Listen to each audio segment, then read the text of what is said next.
Hi, Charlene Jafford and Mary Sue. We're here with Todd and Ethan to talk about A Piggy's Tale, and here we have Piggy, the therapy dog, with us too.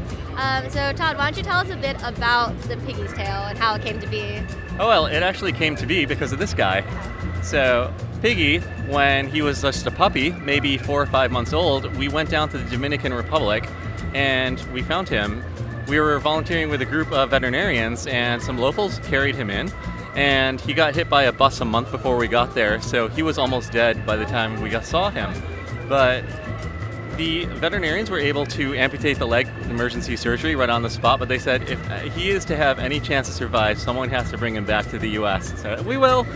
So yeah, I was the sucker. But when we brought him back, he made this amazing recovery, and he is this amazing spirit, and he works with special needs kids because he understands, how it feels to be different. He has, one leg missing, and the kids react really well to him because he has a visual disability.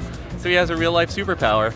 And so we decided, he has to have a superhero comic. The comic has received a lot of praise and a lot of people love it, and especially customers with kids passing by, because it's a comic that is accessible to a lot of people. And on top of that, all the proceeds go to Darwin Animal Doctors, which is the organization that Todd founded in the Galapagos, the only full-time veterinary clinic down there.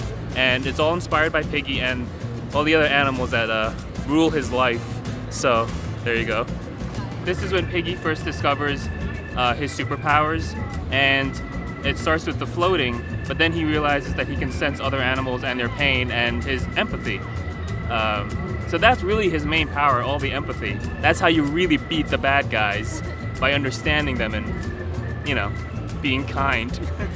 So a lot of the point of Piggy being a superhero is that it's not just about good overcoming evil through brute force, but Piggy has to learn, and he has to teach it to his fellow comrades who are also heroes, that to be a real hero, you don't just beat your enemy, with your fists, but you actually have to find the qualities in yourself that make you a hero rather than the villain who just turns to violence to solve their problems.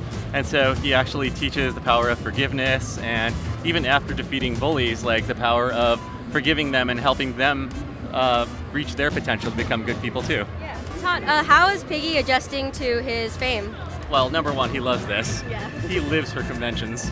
But also he's doing a lot of work with special needs children. And so because he works with kids with special needs, he had to be trained to be very, very calm around people no matter what happens. And so a lot of people say, isn't he overwhelmed by all these people? It's like, no, number one, he loves all the attention. And number two, he's been trained to just take it as, okay, this is a completely safe environment for me, and whoever comes by is someone who's gonna love on me. We actually have a humane education curriculum that we offer to schools using the comics as the text for it. And so if you want A Piggy's Tale in your school, you can contact us through the website as well, and we can bring it to your school. That's so cool. What are some of the lessons in that curriculum? We teach a lot of it to kids with special needs, and we teach that, different is okay. We teach a lot of humane education lessons, that compassion is always the right path, that empathy is the best superpower and understanding, and when some kids on the autism scale are acting out because they can't communicate that well and they're acting out, the other kids on the autism scale will calm them down by reading to them from Piggy's books. Oh, great. Yeah. So you must be really proud of the project now. Oh yeah, well, I'm really proud of Piggy and everything that he inspires us to do, because honestly, how can he not inspire all of this? The best thing you can do to support the book besides buying it online is just telling your friends and, supporting it through your local comic shops and just creating the demand.